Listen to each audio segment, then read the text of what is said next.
తాకట్లో ఉన్న మీ బంగారాన్ని విడిపించి ఆ రోజు ఆన్లైన్ రేటుకి కొంటాం. Sharma gold company.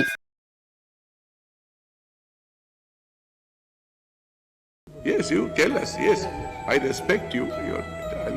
I'll look into it. Sir मुझे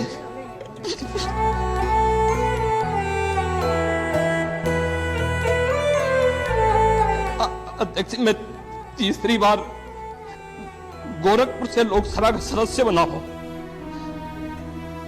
मगर पहली बार मैं 25,000 वोटों से जीता था, दूसरी बार 50,000 से जीता और तीसरी बार लगभग 1.5 लाख मतों से मैं गोरखपुर से चुन करके आया हूं।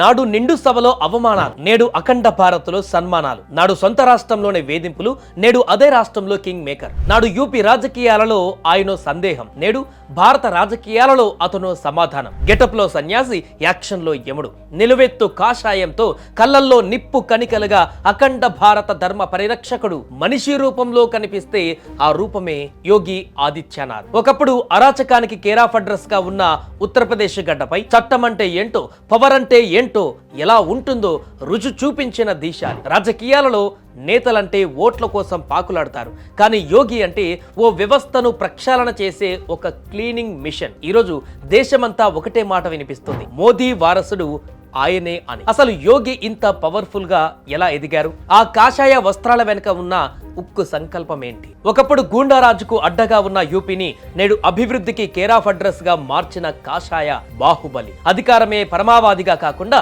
ధర్మస్థాపనే లక్ష్యంగా సాగుతున్న యోగి ప్రస్థానం ఇప్పుడు దేశమంతా ఒక ప్రభంజనం. యోగి చూపు పడితే ఏ మాఫియా అయినా తోక ముడవాల్సింది. ఆయన బుల్డోజర్ కదిలితే ఏ అక్రమ కట్టడమైనా మట్టిలో కలవాల్సిందే. సింహం లాంటి గంభీరత్వం, యముడు లాంటి కఠినత్వం భారత రాజకీయాలలో ఒక సరికొత్త చరిత్రకు నిలువెత్తు రూపం. కద్దరు వేసుకున్న రౌడీలైనా, తుపాకీ పట్టిన గ్యాంగ్స్టర్లైనా బాబా లెక్కలో అందరూ సమానమే. ఢిల్లీ పీఠం సైతం ఇతని రాక కోసం ఎదురు చూసేలా తన పాలనతో ప్రపంచాన్ని ఆకర్షించారు యోగి ఆదిత్యనాథ్. యూపీలో సూర్యుడు అస్తమిస్తే గూండాల రాజ్యం నడిచేది, కానీ యోగి ముఖ్యమంత్రి అయ్యాక సీన్ రివర్స్ అయ్యింది. నేరస్తులకు ఆయన ఇచ్చిన ఆప్షన్ ఒకటే, రాష్ట్రాన్ని వదిలి వెళ్ళండి లేదా జైలుకు వెళ్ళండి, అతి చేస్తే పరలోకానికి వెళ్ళండి. యోగి హయాంలో పోలీసులు గన్ తీస్తే గురి తప్పలేదు.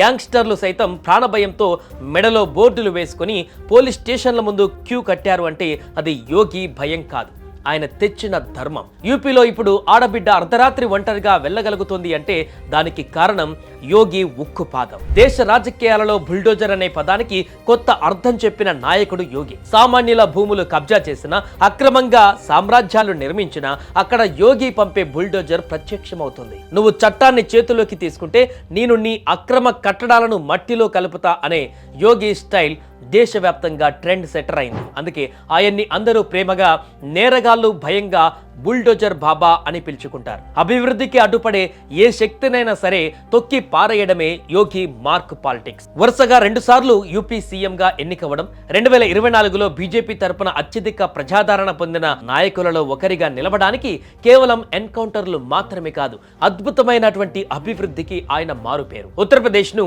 ఎక్స్ప్రెస్ వేల రాష్ట్రంగా మార్చేసిన విజనరీ ఆయన. పూర్వాంచల్ నుండి బుదేల్ఖండ్ వరకు రోడ్లు అద్దంలో మెరుస్తున్నాయి. లక్షల కోట్ల పెట్టుబడులను యూపీకి రప్పించి యువతకు ఉపాధి కల్పించడంలో యోగి సక్సెస్ అయ్యారు. ఒకప్పుడు వెనకబడిన రాష్ట్రంగా ఉన్న యూపీని ఇప్పుడు దేశంలోనే 2వ అతిపెద్ద ఆర్థిక వ్యవస్థగా తీర్చిదిద్దే పనిలో ఆయన నిమగ్నమయ్యారు. యోగి చూపి ఇప్పుడు కేవలం నేరస్తుల మీద మాత్రమే కాదు, గ్లోబల్ మార్కెట్ మీద కూడా ఉంది. యోగి పవర్ వెనుక ఉన్న అసలు సీక్రెట్ ఆయన హిందూ ధర్మం పట్ల చూపే నిబద్ధత.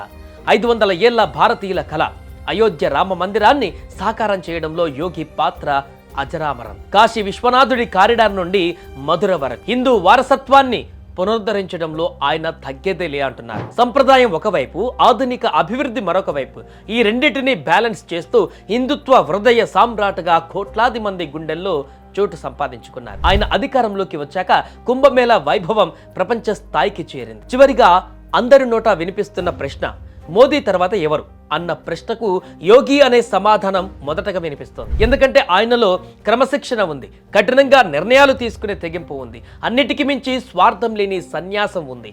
నాకంటూ ఎవరు లేరు, నా రాష్ట్రమే నా కుటుంబం అని చెప్పుకునే యోగి రేపు దేశాన్ని నడిపించే బాహుబలి అని మెజారిటీ ప్రజలు నమ్ముతున్నారు. యూపీలో ఆయన వేసిన అడుగులు రేపు ఢిల్లీ పీఠాన్ని కదిలిస్తాయా? గోరఖ్నాథ్ మఠాధిపతిగా, సన్యాసి వేషాధారణతో హిందుత్వ ఐకాన్గా బీజేపీ తరపున కీలక ప్రచారకర్తగా వ్యవహరిస్తున్న యోగి భవిష్యత్ ఏంటన్నది కాలమే సమాధానం చెప్పాలి. మరి మీ అభిప్రాయం ఏంటో కామెంట్ రూపంలో తెలియజేయండి.